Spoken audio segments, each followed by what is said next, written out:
ناظرین السلام علیکم۔ 5 خبروں پر آج اس ویلاگ میں ہم بات کریں گے۔ 5 امپورٹنٹ خبریں ہیں۔ پہلی بات تو یہ ہے جی کہ آج ایک ایکسپریس ٹریبیون میں آرٹیکل شائع ہوا اور پھر اتار دیا گیا، اور سوشل میڈیا پہ چل رہا ہے کہ بھئی وہ آرٹیکل جو ہے پتہ نہیں کیا تھا اس کے اندر، اور اس نے کوئی بڑا باغیانہ قسم کا آرٹیکل لکھا، تو اس کا سارا احوال میں آپ کو بتاؤں گا۔ دوسری بات یہ ہے کہ ڈیجیٹل دہشت گردی کے تحت 9 لوگوں کو سزا دی گئی ہے، اور وہ 9 لوگ بڑے صحافی ٹائپ کے اپنے آپ کو کہلاتے ہیں، ویلاگ کرتے ہیں، ملک کے خلاف نفرت پھیلاتے ہیں۔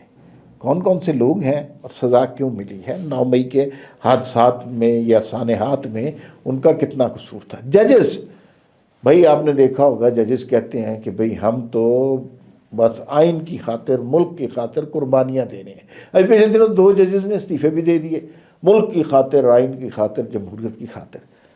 لیکن یہ وہ بیانیہ ہے جو آپ کے لیے ہے، اصل میں کیا ہوا وہ بھی آپ کو بتائیں گے، اور ساتھ ہی رانا ثناء اللہ کی سٹیٹمنٹ پہ بات کریں گے۔ اگر آپ کہیں گے تو کر لیں گے بات، اور وہ رانا ثناء اللہ نے کہا کہ 5 بڑے اگر راضی ہو جائے نا معاملہ ٹھیک ہو جائے گا۔ اور سامعہ ایک ہماری ایسٹرالوجر ہے جو جوتشی کا کام کرتی ہیں، آنے والے زمانے کے احوال کے بارے میں پیشن گوئی کرتی ہیں۔ انہوں نے کچھ پیشن گوئیاں کی ہیں 2026 کے بارے میں، وہ کیا ہیں وہ آپ کو بتائیں گے۔ آپ سے درخواست ہے کہ اس چینل کو سبسکرائب کر لیں، نہ ابھی کر رہے ہیں۔ آپ سے درخواست ہے کہ اس چینل کو سبسکرائب کر لیں، بیل آئیکن کو پریس کر لیں، تاکہ ہر ویڈیو آپ کو بر وقت ملتی جائے۔ اور کیا چاہیے آپ کو زندگی میں؟ ویڈیو چاہیے نا، وہ مل جائے کرے گی۔ اچھا جی، سب سے پہلے ڈیجیٹل دہشت گردی کی بات کرتے ہیں۔ بھائی معید پیرزادہ، صابر شاکر اور وجاہت سعید خان، عادل راجہ، شاہین صاحبائی، پتہ نہیں کون کون سے نام، یہ کس زمانے میں اپنے عادل راجہ کے علاوہ کس زمانے میں، اور وہ جو ہے مہدی جو ہے، یہ اپنے آپ کو صحافی کہنے لگ گئے تھے، اور انہوں نے بڑے بڑے مظالم ڈھائے ہیں۔ خدا کی قسم، ان کا اصل میں نہیں، ایک زمانے میں یہ لاڈلے بھی ہوا کرتے تھے، اور نواز شریف کے خلاف ان کو بڑا استعمال کیا گیا ہے۔ مثلا وجاہت سعید صاحب جو ہیں، وہ پرائم منسٹر ہاؤس کے باتھ روم کے ٹب میں بیٹھ کے انہوں نے ایک رپورٹ کی، اور انہوں نے کہا یہاں پہ تو سونے کے نلکے لگے ہوئے ہیں۔ حتیٰ کہ خاتون اینکر، اب میں ان کا نام نہیں لینا چاہتا کیونکہ وہ زیر عتاب آ جائیں گی، ایک فریج کھول کے دکھا رہی ہیں، یہ دیکھیں جی یہاں پہ فریج لگا ہوا ہے۔ یہ رپورٹ ہمارے ٹی ویوں پہ لائیو چلا ہے۔ اور ایک اور صاحب تھے، میں ایک دفعہ ان کے ساتھ ایک پروگرام میں بیٹھا، اس زمانے میں یہ 4-5 لوگ آتے تھے پروگرام میں نا، مثلا میں آپ کو بتاتا ہوں، ایک اینکر ہوتا ہے، 3 لوگ بیٹھے ہوتے ہیں، اینکر اور 2 لوگ ایک تحریک انصاف اور عمران خان کے عشق میں مبتلا ہوتے تھے، ہمارے جیسا کوئی سائڈ پہ بیٹھا ہوتا تھا۔ تو اس میں انہی میں سے ایک صاحب نے قرآن کی قسمیں اٹھا کے کہا کہ نہیں نواز شریف نے تو بھائی کیا کیا کہ اس نے کہا کہ وہ جو الیکشن کا فارم ہے نا، اس میں سے اسلام کا لفظ نکال دو، اور کفر کی طرف قوم کو آمادہ کیا۔ یہ سب کچھ انہوں نے ہمارے چینلوں پر کیا، اور یہ ان کے جرائم کافی نہیں ہیں۔ پھر جو کچھ 9 مئی پر انہوں نے کیا، اور 9 مئی کے بعد کیا، انہوں نے انتشار کو آواز دی، انہوں نے نفرت کو آواز دی، انہوں نے جھوٹ بولا، انہوں نے فیک نیوز چلائی، انہوں نے ہیٹ سپیچ کو پروموٹ کیا، انہوں نے افواج پاکستان کے خلاف بات کی، انہوں نے ریاست پاکستان کے خلاف بات کی۔ بڑا ظلم انہوں نے کمایا۔ اور میں آپ کو بتاؤں، یہ ذرا سمجھ لیں کہ یہ اینکرز ایک زمانے میں پلانٹ کیے گئے تھے چینلوں پر، اور یہ باہر بھاگ گئے ہیں۔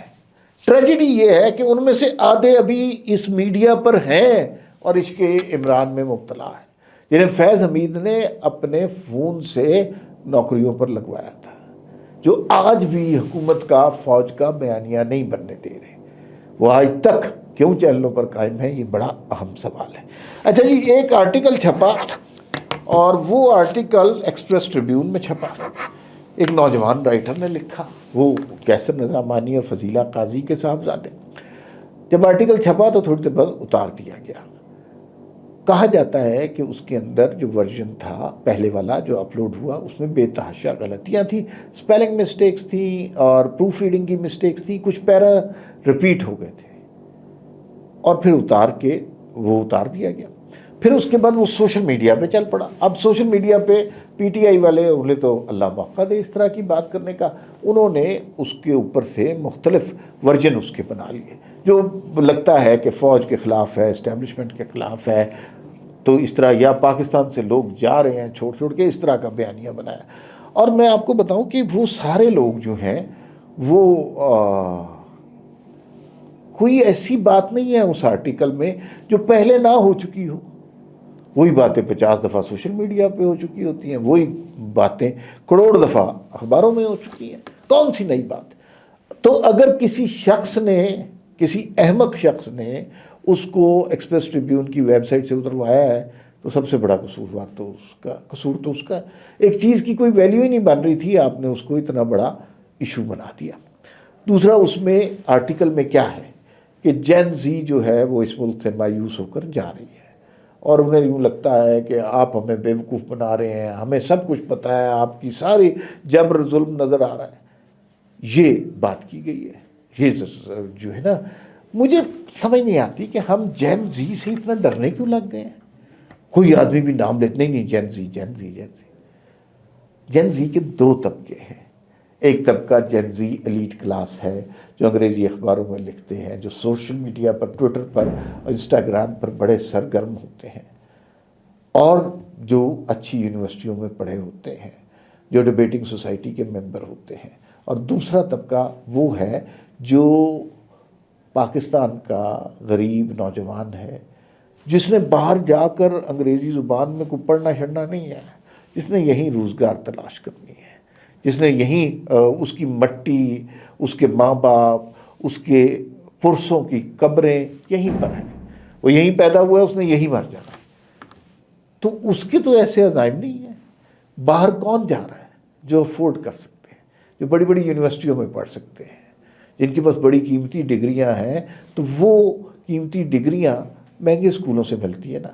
جو سرکاری اسکول میں پڑھا بچہ ہے وہ تو باہر نہیں جا رہا, تو پھر اسے جین زی سے نکال دیں یا اس جین زی سے نکال دیں. ایلیٹ کلاس جین زی ہے وہ تو وہ بھی جین زی تھی نا, جو جج آصف کا بیٹا تھا جس نے 2 بچیاں کچل دی تھیں, وہ جین زی تھی نا. شاہ رخ جتوئی کیا ہے, جین زی ہے نا. وہ لڑکی کیا تھی جس نے کراچی میں اسکوٹی والوں باپ بیٹی کو مار دیا تھا, وہ جین زی تھی نا. وہ جو بچی بیٹھی ہوئی تھی اس موٹر سائیکل پر باپ کے ساتھ امتحان دینے جا رہی تھی, وہ جین زی نہیں ہے, حالانکہ اس کی عمر وہی ہے. جین زی انگریزی بولنے والی ہے, ٹھیک ہے نا, بڑی بڑی مہنگی یونیورسٹیوں میں پڑھنے والی, وہ اور لوگ ہیں, اور پاکستان کے نوجوان اور لوگ ہیں. تو یہ مت سمجھیے کہ سارے پاکستان کے نوجوان اس جین زی سے تعلق رکھتے ہیں جو ملک سے باہر جا رہا ہے. رانا ثناءاللہ صاحب نے کہا جی کہ 5 بڑے اگر راضی ہو جائیں نا تو معاملہ ٹھیک ہو جائے. 5 بڑے کون سے ہیں؟ انہوں نے کہا جی کہ شہباز شریف, نواز شریف, آصف زرداری, عمران خان, اور 5ویں کو تو آپ جانتے ہیں, ظاہر اسٹیبلشمنٹ کی بات کر رہے ہیں. تو یہ 5 بڑے اکٹھے ہو جائیں تو معاملہ ٹھیک ہو جائے. لیکن اس میں سے 4 تو وہ مذاکرات پہ راضی ہو سکتے ہیں. ایک بڑا نہیں ہے, ذہنی طور پہ چھوٹا ہے, اور وہ مذاکرات سے خائف ہے, وہ نفرت پہ آمادہ ہے, انتشار پھیلانا چاہتا ہے. تو بھائی یہ مذاکرات کبھی نہیں ہو سکتے. یہ 5 لوگ کبھی بھی ایک ٹیبل پر نہیں بیٹھ سکتے. تھوڑا سا احوال ججز کے حوالے سے.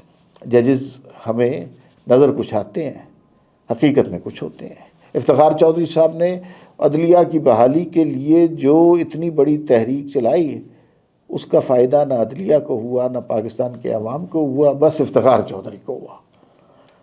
تو یہ بڑے بڑے نام. ابھی پچھلے دنوں 2 ججز نے استعفیٰ دیا کہ یہ ملک, یہ نظام, یہ عدالتیں, یہ آئین ہم نہیں مانتے, پروٹیسٹ میں ہم استعفیٰ دے رہے ہیں. آج ذرا کچھ تفصیلات سامنے آئی ہیں. ایک نے ریٹائرمنٹ کے بعد 16 کروڑ روپیہ لیا ہے, ایک نے ریٹائرمنٹ کے بعد 15 کروڑ روپیہ لیا ہے. ایک کی پینشن کچھ نہ کرنے کی, ملک کے خلاف ہیٹ سپیچ کرنے کی 12 لاکھ ہے, ایک کی 11 لاکھ ہے. اس کے علاوہ مکان کی سیکیورٹی 3 لاکھ الگ ہے, ملازموں کے خرچے الگ ہیں, ڈرائیور گاڑیاں الگ ہیں. تو یہ بدقسمتی سے جو پاکستان کے خلاف بولتا ہے, ہم اسے یہ انعام دے رہے ہیں. اور جو محب وطن پاکستانی ہے اس کا کیا حال ہو رہا ہے وہ آپ جانتے ہی ہیں. تو یہ جو انقلابی قسم کے ججز ہیں نا, ان کی حقیقت ان کروڑوں میں چھپی ہوتی ہے. آخر میں سامعہ خان ایک ایسٹرالوجر ہیں، انہوں نے کچھ پیشن گوئیاں کی، آپ ان سے اتفاق کریں نہ کریں۔ انہوں نے کہا جی کہ عمران خان 16 فروری سے پہلے کچھ کر لیں، اگر وہ تب تک رہا ہو گئے تو ہو گئے، ورنہ لمبے اندر ہیں۔ ساتھ ساتھ انہوں نے کہا کہ شہباز شریف کی حکومت 2026 میں ختم ہو سکتی ہے، اور انہوں نے یہ بھی کہا کہ آرمی چیف کو اس سال مزید طاقت ملے گی۔ یہ ان کی پیش گوئیاں ہیں، اس پہ آپ جیسے مرضی رد عمل دیں۔ میری طرف سے فی الوقت اتنا ہی، پھر ملاقات ہوگی۔ اللہ حافظ۔